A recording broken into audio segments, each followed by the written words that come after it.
Okay. Okay, so today we're going through input questions. First thing to keep in mind is that the SAT is a standardized test. This will really guide you because if the college board is asking for your opinion, like, oh, what can you imply from this? Think of it, how many possible answers could be there? Because we can all read the same statement, but get like so many different interpretations of it. So that would defeat the purpose of the SAT being a standardized test. It being standard means that there should be only one answer for every single question that is asked. Right. So if it was a matter of, oh, what do you think? Then that wouldn't be a standardized test. There would be multiple answers that could possibly be correct. So keep that even on inference questions, they're not asking for your opinion. The SAT will never ask for your opinion because that's too subjective to be on this kind of test. It's not like a comprehension test, right? So keep that in mind. And when you come across an inference question, don't think, oh, like, I need to really decipher what is being said in this line. That type of question doesn't qualify for the SAT, right? So inference questions, first of all, how do you know that it's an inference question? So these are questions that will ask you to come up with a logical conclusion based on passage details. Keywords, sorry, typing. I was supposed to put this in the chat. Okay, so keywords that will help you identify that it's an inference question. Sometimes they'll ask you, what can you infer? What is implied? So you see infer, imply, or like it's phrased here, come up with a conclusion. So it's like, look at this and then come up with either what can be inferred or what is implied or what can you conclude from the information that has been given. So these questions are very different from literal comprehension. Literal comprehension will just ask you like, what did the passage say? Like upfront, what did it say? Or there'll be a dash like, oh, this person said dash, or what happened. So literal comprehension will not ask you to like come up with a conclusion or infer. These questions are very different from literal comprehension. So also keep that in mind because it's a kind of different approach. I say kind of because it's not so different. Yeah. So when we're looking at inference questions, keep in just the first thing that should come to mind is rephrase, right? They won't ask for your opinion, but they'll ask you to like say something that has already been said because then there'll only be one answer, what has been said. Right. So every time you come across an inference question, think rephrase in your mind. It means get the details that have been given and like say it in a slightly different way, but it's still the same thing, right? Without changing the meaning because the passage is where all your answers are from. So that's what should come to your mind whenever I see an inference question. Okay, so looking at this point, it says assumption questions typically rephrase the lines in question from a different standpoint or a somewhat general manner, right? So keywords here, different standpoint or general manner. So if the passage, what example can I give? If the passage was talking about, oh, this traffic light, uh, this traffic light goes from green to red or something in a certain country, and most countries also are like that. And then they ask you a question, what can be inferred about traffic lights in other countries, right? So the passage has told you this specific light goes green first and then red. And then it says in some other countries, it's also like that, right? It's green and then red. And then in an inference question, maybe the answer could be some countries have red and then green. So it's like from a different standpoint, right? The passage has told you some of them have this. So it means some of them have the other option, right? That's like you rephrasing it from a different standpoint. But you haven't changed the information. The information is exactly the same, right? So the rephrasing part comes in because if you just had to say the exact same thing, it would be too easy to be on the SAT. So keep in mind that you are just stating it from a different standpoint, or if this is this, then what is this? But again, keeping in mind that you don't want to go too far beyond what has been given to you because the passage is your key. Everything that you need is in the passage. Okay, so incorrect answers contain factually true details that are irrelevant to the information in the line. So these two kind of guide you. If you know how the College Board tries to trick people, then you know not to be tricked by it. So one of the things they do is they get information from the passage that doesn't really answer the question, right? So you have something that's true, but it's not related to what's been asked of you in the passage. So in short, even as you rephrase, really understand the question. Like read through the question and see what the question is trying to do. And this is very important because some inference questions are very general Okay, so understand the question. Some inference questions are very general in that they'll just ask you like, what can be inferred about traffic lights? So it means you have to find like the exact piece of information that will like answer the question. Some of them are very, very specific. Like if it asks you about one specific detail in the passage, like what has been said about the color of traffic lights or something like that. All right. So you really need to understand the question because that will help you to find what the answer is. And this also tells you that not all true answers are correct, right? And this doesn't only apply to inference questions. Because obviously the College Board won't like bring you answers that are obviously wrong. Again, that would be too easy, right? They'll give you answers that are from the passage, but don't answer the question. So if you don't understand the question, it's very easy to be like, oh yeah, I read something about this, even though it's not like directly related to what you're being asked about. So keep in mind that not all true answers are correct. So you need to understand the question so that as you look for the information, you know like exactly what you're looking for. And as I said, this doesn't only apply to inference, it applies to everything else. And then two, stick to the passage. Stick to the passage. It's so easy to like draw your own conclusions. Let's see. Okay. It's hard to come up with an example like off the top of my head, but there's information that's like so well known and so like obviously true, and it's easy to like add that to your conclusion of the passage. But if it's not given to you in the passage, you don't know it. That's the key to the reading section. If it's not given to you, then you don't know it. So you will never at any point need to apply any outside knowledge. And this is again because this is a standardized test, right? It shouldn't favor anyone. So even if I've read a passage about dinosaurs and I haven't heard about dinosaurs before, I should be able to get all the answers right. And if someone has like learned about dinosaurs since they were a child, they should also get all the answers right. So it's a very level playing field. So never at any point do you have to like apply outside knowledge ever. And that applies to like specifically the reading section. Because whatever they give you in the passage, that's what they want you to use. Okay. So keep in mind that you won't have to speculate or really like reason. There are times when you really like just take something so far and you find answers that do that. But as long as it's not given to you in the passage, it's not the answer. Yeah, keep that in mind. And then this last point is pay attention to negative answers. And this is because sometimes they're correct and sometimes they're not. They're kind of like the extreme, right? If the passage tells you in some countries, the passage turns, oh, sorry, in some countries, traffic lights turn red and then green. And then the question, I mean, one of the options says, no, in no country do the lights turn green or red. That's obviously wrong. So it's like it's still talking about something that was said in the passage, but just that extreme negative word, no, or never, or, those are answers that are typically wrong. So pay attention to them so that you don't get misled. Like just those little words. And that's the thing with reading, only one answer, like only one word can make an answer wrong. So if something is correct, it should be 100% correct. Yeah, so I've talked a lot. Do you guys have any questions so far?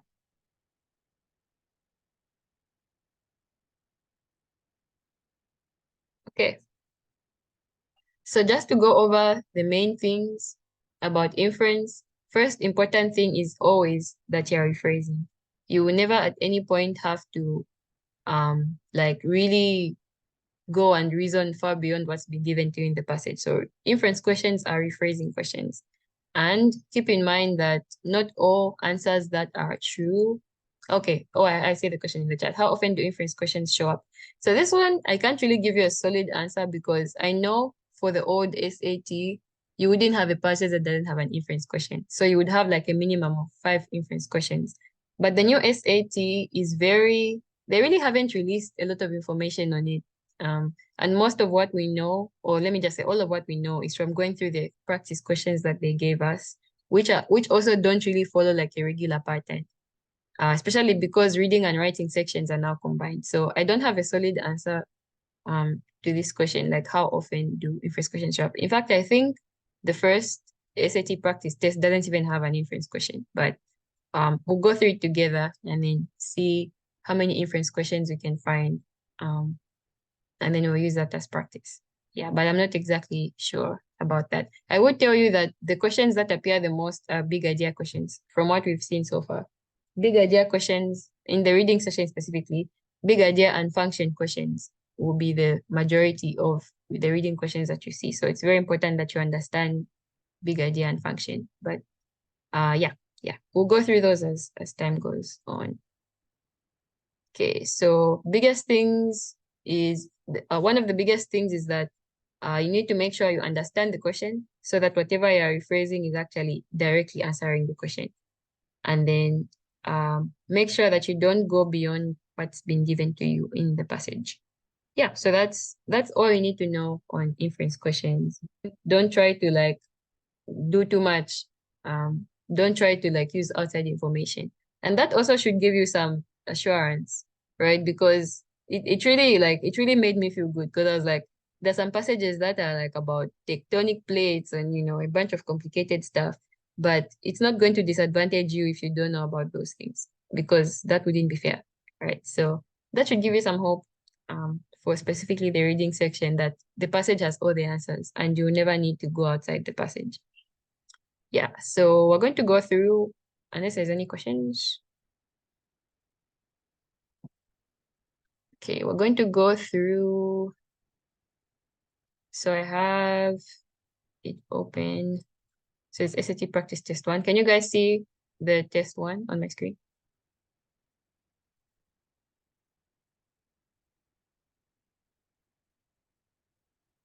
Okay, great. So we're going through just to see if we can find inference. And if not, we'll practice another type of question, but hopefully we can find one. Okay, so reading and writing is now combined, as you can see. So they're not going to tell you like number 2 is a reading question or number 1 is a writing question.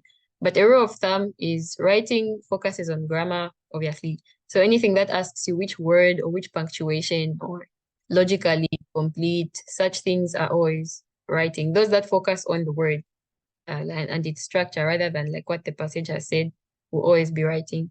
Reading, of course, well, we've looked, if you know the types of reading questions, it's easy to identify. Like they'll ask you what is the main idea, what is the function, stuff like that. So these first two ask about a logical word. These are all writing. So are these logical, same. Okay, so here we have main purpose, function. So you already see that they form the majority of the questions. Okay, so which choice states the function? That's function. Main purpose. So this one asks, according to the text, what is true about mother? So this is a literal comprehension. It's not asking you to conclude or whatever, it's just asking what did the passage say. Okay. Okay, so which quotation most effectively illustrates? This is more of evidence. This is evidence as well, directly supporting a claim. Data, this is infographics. Data, also infographics. This is supporting evidence, writing, writing as well. Convention of standard English, that's always writing.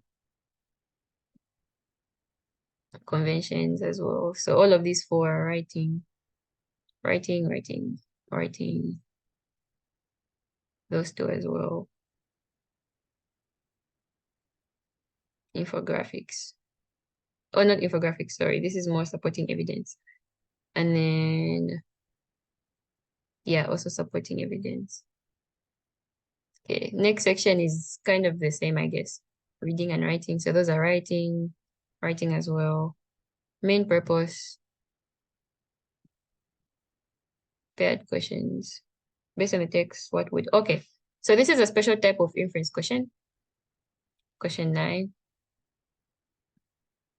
Okay, so in general, when going through a passage, I would suggest reading the questions first or reading the question first because that guides how you read the passage. Because imagine reading this passage not knowing what you're looking for, then you'd have to read the question and then go back and read the passage and then look for the question. So why not read the question first and then go back? Okay, so this is inference because it's kind of like a hypothetical situation, like what's implied, because it asks what would the author of text 2 most likely say about text one's characterization of the discovery involving EGR. So this is inference. Okay, so this is a whole different dynamic because these are paired passages. And people have their own different approaches for handling paired passages. So what do you guys I want to find out what do you guys normally do when you reach? Like how do you usually handle paired passages? And you can type in the chat if you want to, or um it's on the wrong screen. Yeah, you can type in the chat if you want to, or you can unmute yourself. How do you usually deal with paired passages?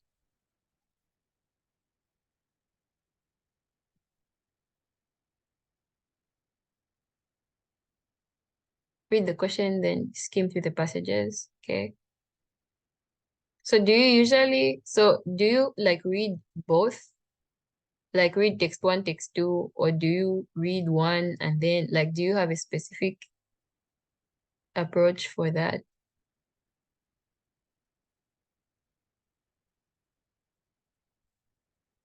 Okay, I'm guessing everyone does the same thing, just like read the question, skim through the passages. Yeah.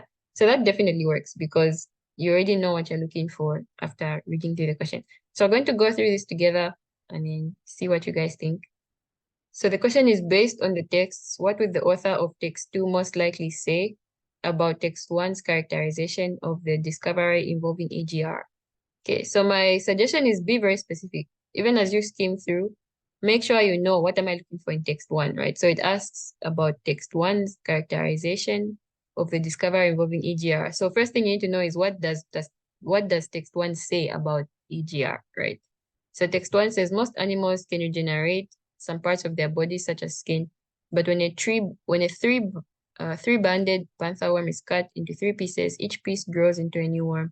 Researchers are investigating this feat partly to learn more about humans' comparatively limited abilities to regenerate, and they're making exciting progress. An especially promising discovery is that both humans and panther worms have a gene for early growth response linked to regeneration. Okay, so what I would do is like at least try to make sure I understand. So like kind of restate what the characterization of the discovery is from passage one. So all this is saying is, I think the biggest claim is the last sentence, right? It says humans and panther worms have this gene. And then before that, it was said this gene is which is what helps regeneration. Yeah. Okay, so now we're seeing what would the author of text two most likely say about that. So text two says, let me highlight this. When Mansi Srivastava and her team reported that panther worms, like humans, possess a gene for EGR, it caused excitement. However, as the team pointed out, the gene likely functions very differently in humans than it does in panther worms.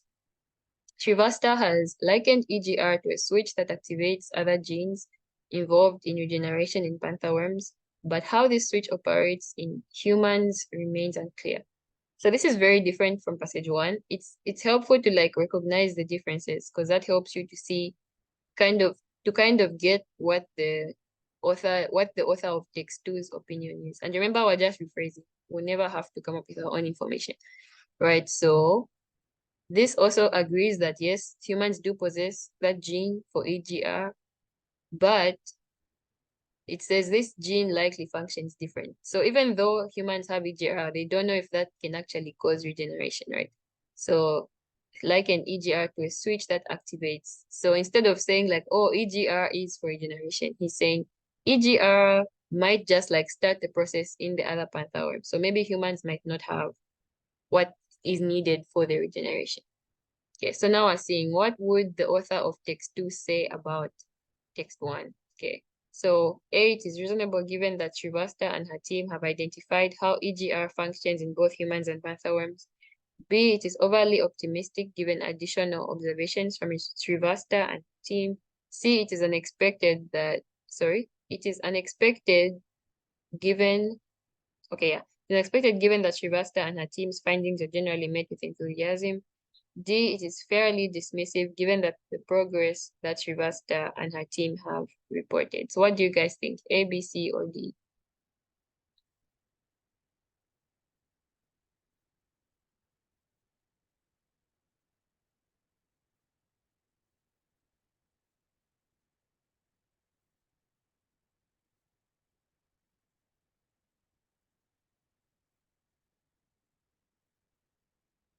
Or if you if you've picked an answer that's like obviously wrong, if you're using the elimination method, you could also tell us like, oh, I think this one is wrong. And feel free to also type in the chat if you don't want to unmute and speak.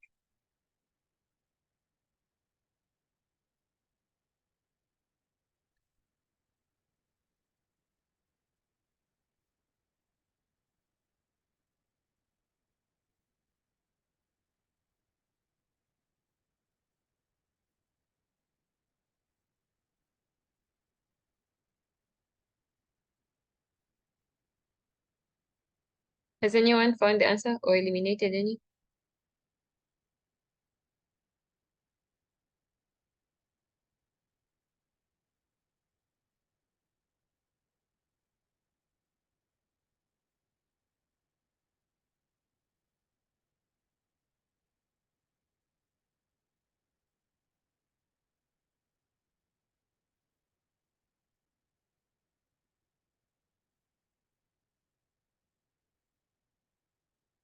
Okay, B.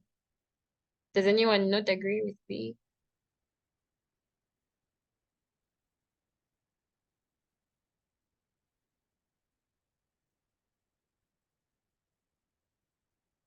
Okay, thank you, Chawana. So we're going to go through all of them together. And this is very important. I do this very intentionally, like let you guys think through it because it helps you like to see how your thought process is.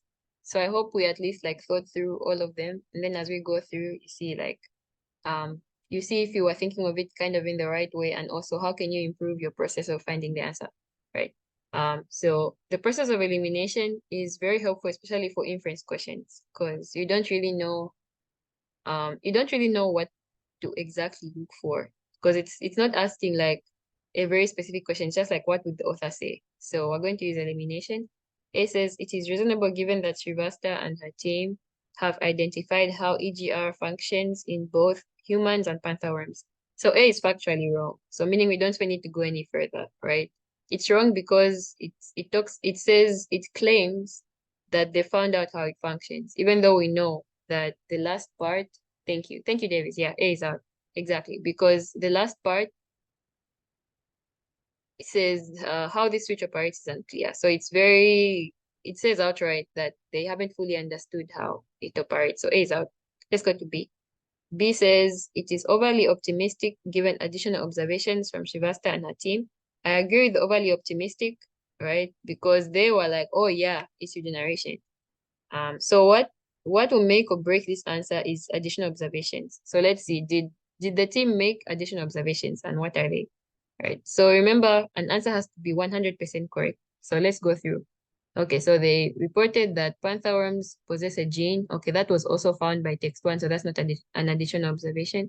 Okay, however, as the team pointed out, the gene likely functions different humans. Okay, Srivasta has likened EGR to a switch that activates other genes involved in regeneration in panther worms, but how this switch operates is unclear. Okay, so I think I'll leave this one because I can see how for them to come up with this conclusion, they might have had additional observations, but we don't directly see like an observation like, oh, we saw panther worms had other genes. It's just like, oh, likely there are other things that would cause it to operate. So we're going to leave B on the side for now, and then we're going to see the other options. C says it is unexpected given that Srivasta and her team's findings were generally met with enthusiasm. So is there any enthusiasm? Let's see. Humans possess a gene. Okay, functions differently in humans, like integer to a switch. Okay. So there's nothing about the findings being met with enthusiasm. Yeah, it's actually text one. Yeah. Unexpected. Okay, yeah. And then D says it is unfairly dismissive given this is unfairly dismissive given the progress that Srivasta and her team have reported. Okay, so B seems like the most sensible answer because there's no progress that has been reported, but it is overly optimistic. And this about it being a switch, okay, this about being the switch could be the additional observations that are being referred to. So we definitely know the other answers are wrong. B is the only one that makes sense. Yeah. So what do you guys think? Do you agree with B, or are there any questions, concerns?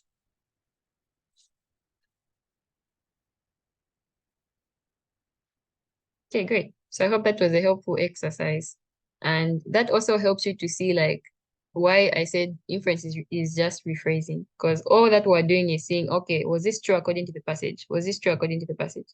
And is it relevant to the question that was asked? Okay, so 10 is main idea.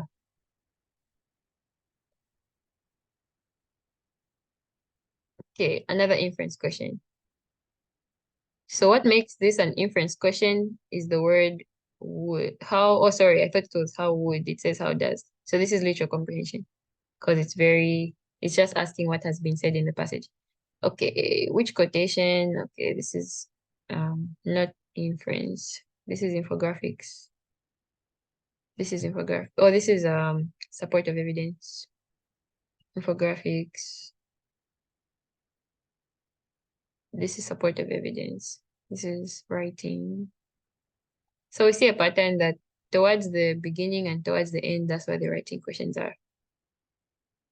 Okay. Standard English, that's writing. Standard English. That's evidence. Then we go to the math section. So we're going to also kind of skim through the practice test to see if we can find any other. We know that's all writing. Text, yeah, writing. Okay, another example of inference. It says, based on the texts, how would Berhenfield and colleagues most likely respond to the conventional wisdom discussed in text one? So we're going to look at text one. They've actually underlined the conventional wisdom. So yeah, so we're seeing what has been said about this conventional wisdom. Ecologists have wondered how thousands of microscopic phytoplankton species can live together near ocean surfaces, competing for the same resources. According to conventional wisdom, one species should emerge after outcompeting the rest. So why do so many species remain?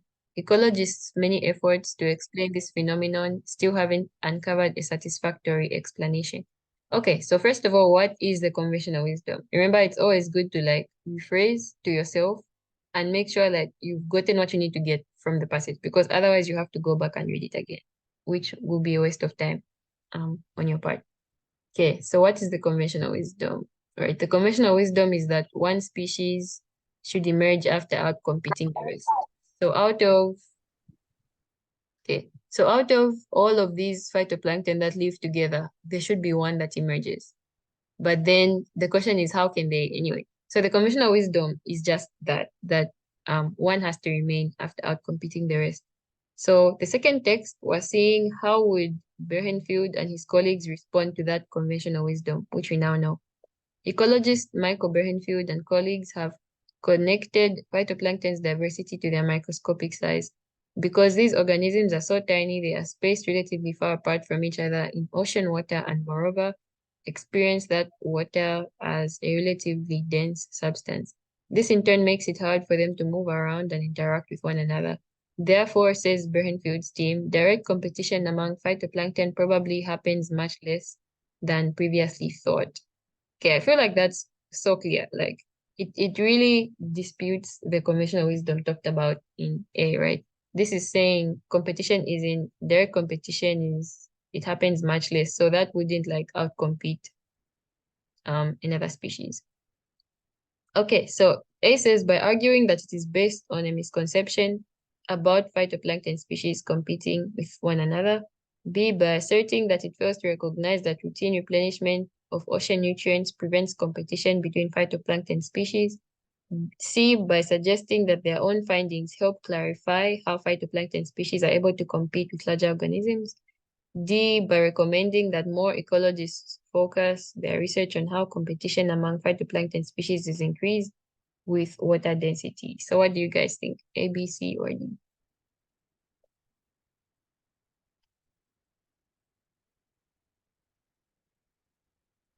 And again, if you see an answer that's like obviously wrong, you can also tell us if you've eliminated any. Okay, so we have an A. Everyone else agree? A sounds right. Okay, great. I definitely agree. And we already saw why A makes sense, right? That there was a misconception in the beginning. So I still want us to go through the rest and see what makes them wrong. So B says by asserting that it fails to recognize that routine replenishment of ocean nutrients prevents competition between phytoplankton species. First of all, nothing was even said about ocean nutrients, right? Was there? Let's see. Diversity, the microscopic side, so tiny, spaced apart, ocean water, dense substance. Yeah, there's nothing that's said about ocean nutrients.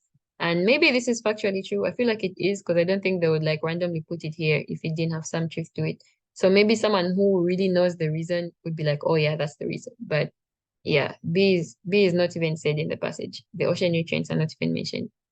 C says by suggesting that their own findings help clarify how phytoplankton species are able to compete with larger organisms.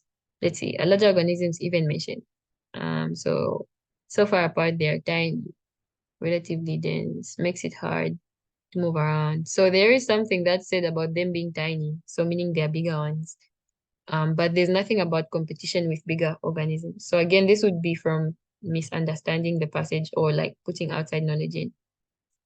This is by recommending that more ecologists focus their research on how competition among phytoplankton species is increased with water density. This is just off, but there's a part that talks about water density in the passage. So maybe someone may be like, oh, I saw water density, and then pick that answer. Yeah. So in short, it's very important to understand both passages, especially for paired passages. You need to really see what is said in passage one and then what does passage two say, because that kind of tells you what the author of text two believes concerning what has been said in passage one. Yeah. So any questions on this?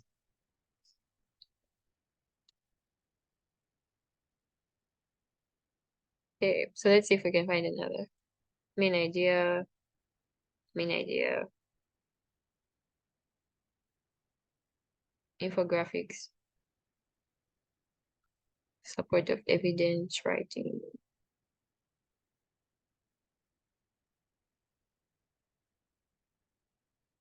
as well. Okay, okay.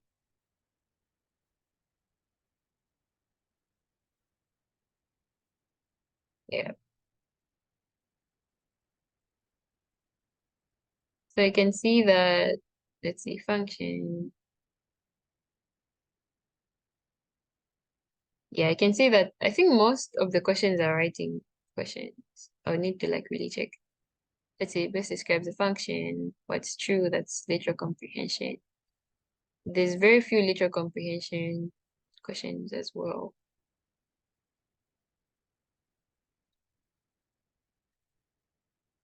Which finding? Which choice?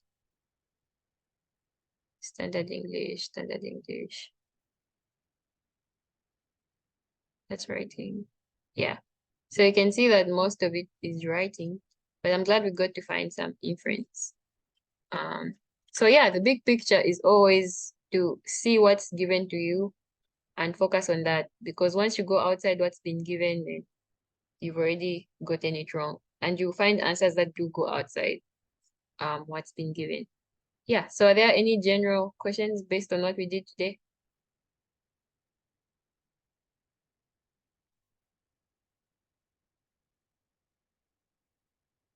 Okay, any other questions about anything?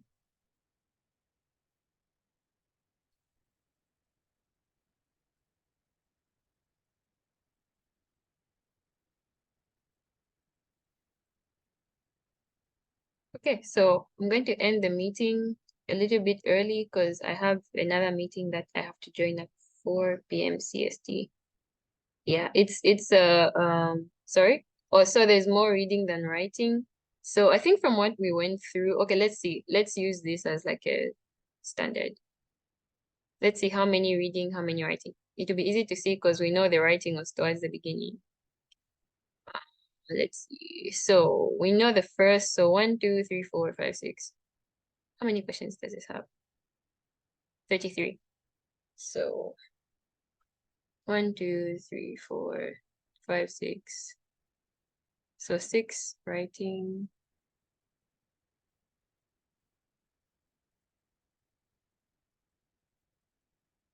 Still on 6.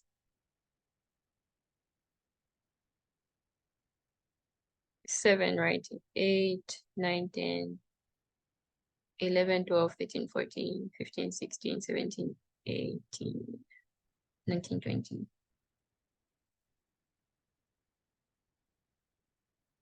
21, 22. Yeah, so based on this specific paper, it looks like there's more writing because you have 22 writing. So that means they're just 11 reading questions. But I wouldn't like use that as a guide or anything like that. I would say just be ready for both because like we've seen, there's a lot of variation in how many of each questions are there, where each question is found, all those things. So I would say just be ready for both, but also keep in mind, like I mentioned how vocabulary in context is not tested on reading anymore.